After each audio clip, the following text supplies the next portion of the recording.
नमस्कार, जेकेसी के news update में आपका स्वागत है। मैं हूं मिताली सिंह। लाइन्स डालते हैं इस वक्त की प्रमुख सुर्खियों पर। जम्मू कश्मीर में बदला मौसम का मिजाज, श्रीनगर में बारिश से गिरा तापमान, कुपवाड़ा में हुई ताजा बर्फबारी।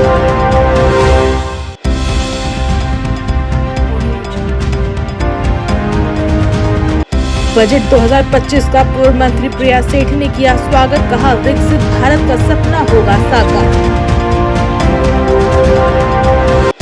Jammu Kashmir national panthers party का बड़ा बयान, कहा कि वर्तमान सरकार हर मोर्चे पर रही विफल।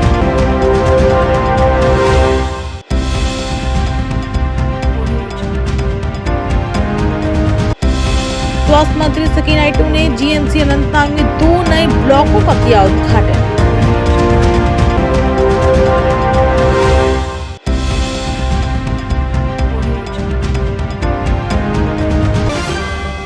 कुपवाड़ा के माछिल सेक्टर में भारी बर्फबारी हुई है, जिससे क्षेत्र में बर्फ की मोटी परतों से ढक गया है। मौसम की कठोर परिस्थितियों में दैनिक जीवन भी पूरी तरह से प्रभावित हो गया है।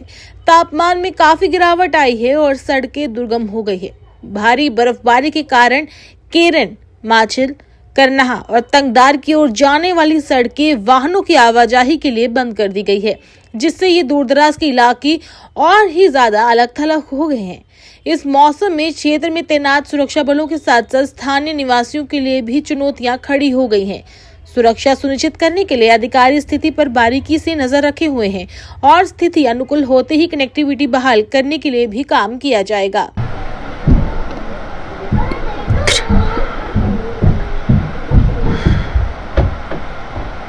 भाजपा कश्मीरी विस्थापित जिला जम्मू द्वारा बजट सम्मेलन 2025-26 पर आज भाजपा कार्यालय में चर्चा की गई। इस दौरान पूर्व मंत्री प्रिया सेठी द्वारा इसे एक दूरदर्शी रोड मैप बताते हुए इसे देश के 140 करोड़ नागरिकों की आकांक्षाओं और सपनों का प्रतीक बताया। उन्होंने कहा कि ये प्रधानमंत्री नरेंद्र मोदी की विकसित भारत की मार्ग को प्रशस्त करता है। इसमें उन्होंने बताया कि इसमें महिला, मजदूर, गरीब, किसान, युवा व्यापारी, कृषि, मध्यवर्गीय परिवारों को आर्थिक राहत, बेहतर स्वास्थ्य सुविधाएं, उद्योग, निवेश और निर्यात समेत सभी क्षेत्रों का विशेष इस बजट पे ध्यान रखा गया है। इस दौरान पूर्व मंत्री प्रिया सेठी के साथ केडीडी अध्यक्ष राजीव पंडित सहित अन्य गणमान्य लोग भी विशेषकर उपस्थित थे। आज जो सम्मेलन है बजट पे चर्चा है और खासकर हमारा जो विस्थापित ज़िला है, हमारे जो अध्यक्ष हैं इसके राजीव पंडिता जी और खासकर हमारे जो सीनियर लीडर हैं हीरालाल भट्ट जी, वो हमारे बीच में हैं। यहाँ पर बहुत सारे बुद्धिजीवी लोग उपस्थित हैं। आज बजट पर जो माननीय हमारी मंत्री आदरणीय निर्मला सीतारमण जी ने बजट पेश किया फरवरी 2025 को, इसी के ऊपर एक सम्मेलन और खासकर ये ऐसा बजट रहा है जो समावेशी है, जो महिलाओं की बात करता है, जो किसानों को जो है और उत्थान करने की कोशिश करता है और ख़ासकर हिंदुस्तान में जो हमारा कृषि क्षेत्र है उसको कैसे वो फूड बास्केट जो है उसको जो है वो बने, इस तरह का एक समावेशी जो बजट लाया गया है। बहुत बड़ी राहत जो है वो दी गई है हमारे जो मिडिल वर्ग का जो है, जो टैक्स पेयर है उसके लिए। अगर आपने कांग्रेस का ज़माना देखा होगा तो अगर वो 12 लाख कमाता था तो वो 2 लाख टैक्स देता था 2014 से पहले।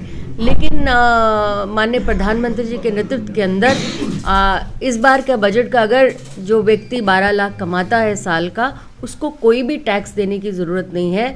ये बहुत बड़ी राहत जो है मिडिल क्लास जो है, जो ऑनेस्ट टैक्स पेयर है उसके लिए है और कहीं ना कहीं he is free to invest, कहीं भी वो इन्वेस्ट करने की ताकत रखता है। उसके पॉकेट में 2 लाख जो है वो पड़ा रहेगा।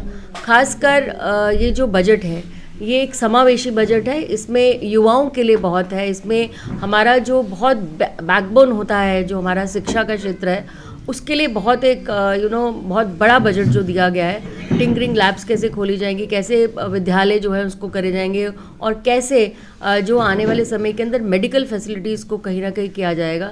एक विकसित भारत का जो संकल्प माननीय प्रधानमंत्री जी ने लिया है और 2047 के अंदर एक पूरा बनेगा, इस विकसित भारत के संकल्प को पूरा करता हुआ ये 1,40,40 लाख जो हिंदुस्तानी है उसके मन की बात का ये बजट है। Jammu Kashmir national panthers party के कार्यकारी अध्यक्ष ने कहा कि राज्य का दर्जा बहाल किया जाना चाहिए, जैसा कि केंद्र सरकार ने वादा किया था।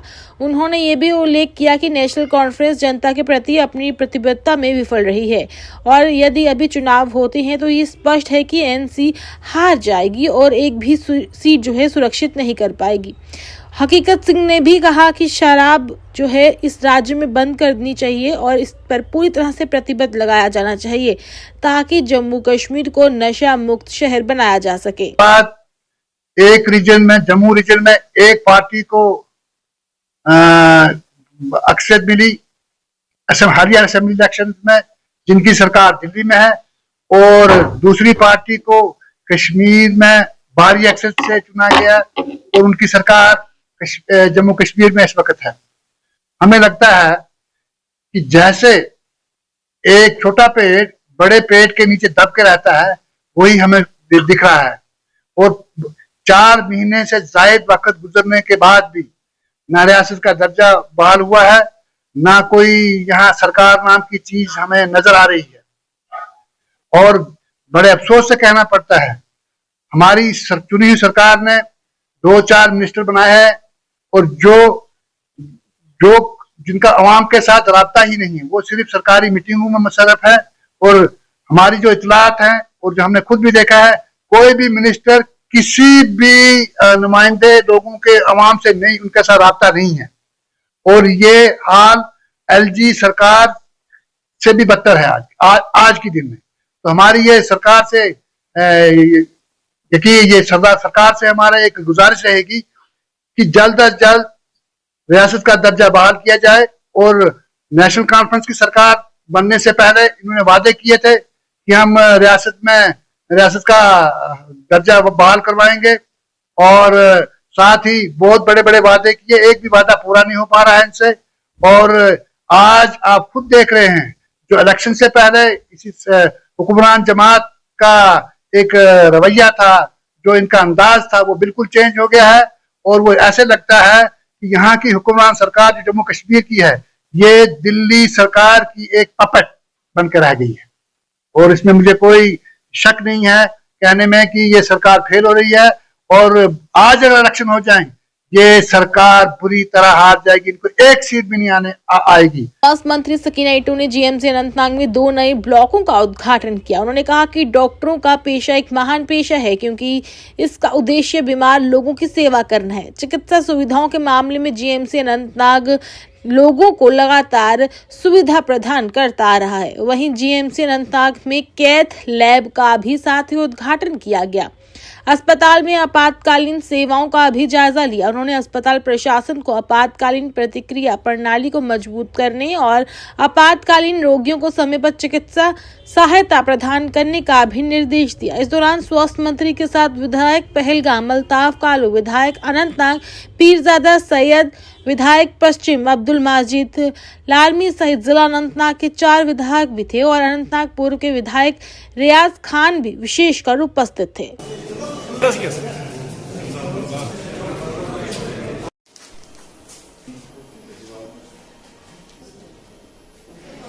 समझती हूँ कि सबसे पहले अल्लाह ताला का शुक्रिया और उसके बाद उमर अब्दुल्ला साहब का जो इस जम्मू कश्मीर के चीफ मिनिस्टर हैं, उनकी सरबराही में अगर आज कुछ हो रहा है यहाँ है, उसकी सरबराही में हो रहा है। उनकी ज़ाती दिलचस्पी है। और हेल्थ सेक्टर का जहाँ तक सवाल है, हमने शुरू से ही कोशिश की कि इस सेक्टर में हम ज़्यादा से ज़्यादा काम कर पाए ताकि पेशेंट केयर को सही से सही बना पाए। और जब भी कोई मीटिंग होती थी, यहाँ लोग डिमांड करते थे, चाहे वो एमआरआई हो, चाहे वो कैथ लैब हो, चाहे बाकी कुछ कमियां हैं, लेकिन हमने कोशिश की कि लोगों को ये फैसिलिटीज़ मिले ताकि उनको श्रीनगर ना जाना पड़े, उनको तकलीफ़ ना उठाना पड़े। इसलिए आज यहाँ पे इसका इनाग्रेशन हो रहा है ताकि पेशेंट केयर में आसानी हो जाए। क्योंकि मैंने पहले भी कहा है कि डॉक्टर का प्रोफेशन, लोग पहले अल्लाह ताला पे यकीन रखते हैं, मांगते हैं अल्लाह ताला से दुआ कि हमारे मुश्किलें आसान कर दे। जब कोई बीमार होता है, वो अल्लाह ताला से पहले दुआ मांगता है, उसका यकीन उसके बाद अगर किसी पे होता है, भरोसा किसी पे होता है, वो डॉक्टर के ऊपर होता है। और मैं समझती हूँ हमारे डॉक्टर भाई जो है, उनको भी इस यकीन पे पूरा उतरना चाहिए लोगों की खिदमत जितनी ज़्यादा हो सके, पेशेंट केयर में ज़्यादा से ज़्यादा लोगों की मदद कर सके। मैं समझती हूँ उनके ऊपर भी बहुत दबाव है, बहुत ड्यूटी करनी पड़ती है, लेकिन मेरी गुजारिश है कि जितना वो ज़्यादा लोगों की मदद करें, अपना बिहेवियर ठीक रखें। और जो मैं शुक्रगुजार हूँ जो हमारे ऑनरेबल एमएलए साहिबान, चाहे वो पीरजादा साहब हों, चाहे वो अल्ताफ साहब हो, मजीद साहब हो, रियाज साहब हो, बाकी जो एमएलए साहिबान यहाँ पे नहीं हैं उनकी भी मैं शुक्रगुजार हूँ, क्योंकि इन सब ने इसके लिए बहुत सपोर्ट दिया, बहुत फेवर किया और इंशाल्लाह आज हम यहाँ पे कामयाब हो गए इन चीज़ों को। नेशनल कॉन्फ्रेंस के वरिष्ठ नेता और विधायक जदीबल तनवीर सादिक ने अपने बयान में कुछ जरूरी बातें कही और आम जनता को जागरूक करने का प्रयास किया। उन्होंने कहा कि हमने जम्मू कश्मीर के लोगों से जो वादा किया है उसे पूरा किया भी जाएगा।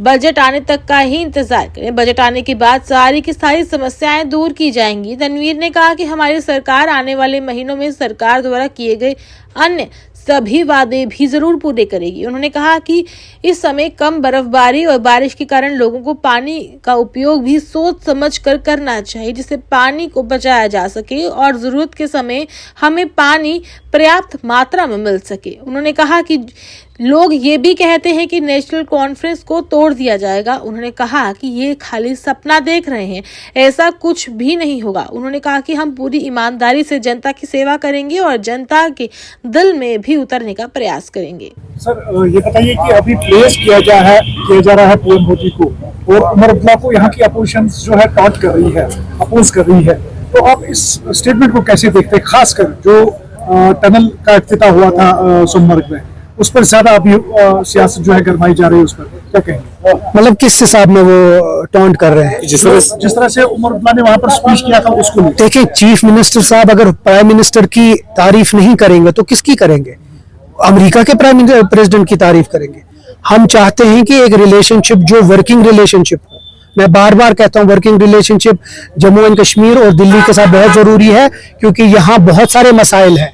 अभी आपने खुश्क साली की बात की, उसके ऊपर भी हमें सेंट्रली कुछ इकदाम चाहिए, उनका सपोर्ट चाहिए। यहाँ का जो वेज बिल है, यहाँ की जो बेरोजगारी है, यहाँ की जो बाकी चीजें हैं, वो सब चीज है। मैं बार बार ये कहता हूँ कि दिल्ली के साथ हमारी जो रिलेशनशिप, वर्किंग रिलेशनशिप, वो अच्छी होनी, लेकिन उसके साथ साथ बीजेपी के साथ नहीं। बीजेपी के जो एजेंडा है, बीजेपी की जो पॉलिसी है, हम उसके खिलाफ है। जो उन्होंने 2019 में किया, हम इलेक्शन से पहले भी उनके खिलाफ थे और हम आज भी उनके खिलाफ है। लेकिन क्योंकि इस रियासत को, ये एक बहुत गरीब रियासत है, इसको आगे चलने के लिए बहुत सारा सपोर्ट चाहिए दिल्ली से, उसके लिए हमें उनके साथ एक वर्किंग रिलेशनशिप है। कश्मीर में कई स्थानों पर समय ताजा बारिश के साथ गुरुवार को श्रीनगर में डल झील के किनारे बुलेवार्ड रोड पर रास्ते का एक हिस्सा धंस गया, जिससे स्थानीय लोगों में चिंता और बढ़ गई है। वहीं रहवासियों ने बताया कि आज सुबह घाट नंबर 17 के पास रास्ता धंस गया।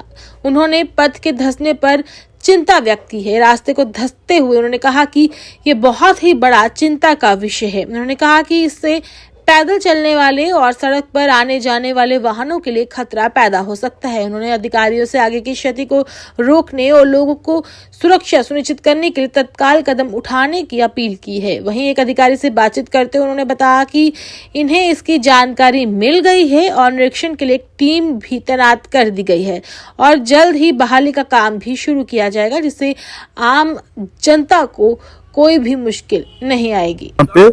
फिर उसने इसके ऊपर कोई गौर नहीं किया है। जब अर्ली मॉर्निंग कल से यहाँ पे बारिश हुई, उसी बारिश की वजह से ये डैमेज हुआ। यहाँ पे खुदा न खास्ता इसमें कोई डैमेज नहीं हुआ, क्योंकि लोग अभी मॉर्निंग में यहाँ पे नहीं था। अगर कोई यहाँ पे होता तो डैमेज होगा, इसलिए खुदा मेहरबान रहा हम पे, इस पे कुछ नुकसान नहीं हुआ।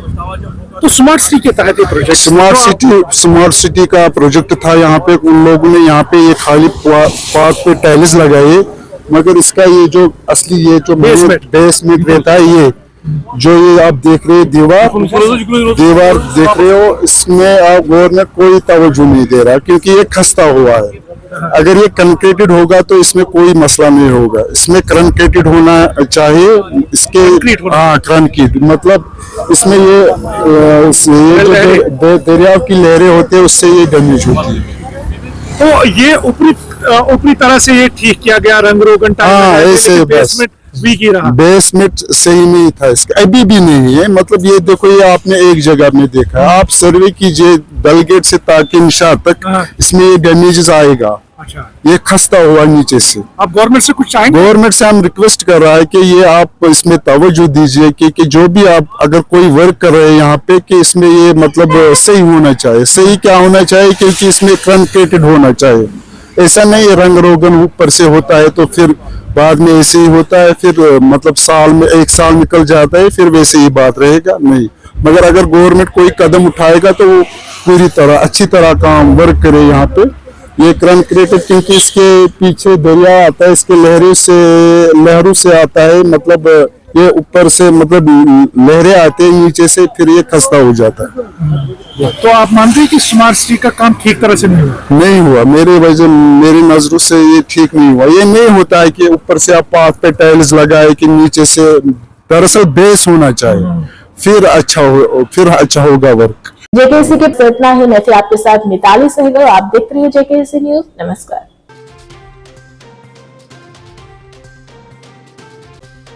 खबरों को तेज रफ्तार अंदाज में लेकर मैं हूं आपके साथ रिचा जना। इन खबरों को आपसे करवाएंगे रूबरू सिर्फ 5 मिनट में। तो आइए फटाफट अंदाज में डालते हैं दिन भर की 25 बड़ी खबरों पर। स्वागत है आपका जेकेसी न्यूज में। मैं आपके साथ आंचल शर्मा। आगे बढ़ने से पहले एक नजर डालते हैं कश्मीर की प्रमुख सुर्खियों पर। आज को गुजरी खबरों को शुमारे लेगा हाजिर है जमात अली बानिया में पेश है पहले खास खबर। नाज़रीन आदाब, गुजरी खबरों को आज को शुमारे ले गया था मेजबान मोहम्मद लतीफ अकबर हाजिर है। तो उनकी बड़ी अच्छी देखभाल होगी, पता चला रही है। सबसे बड़ा प्रश्न तो उनसे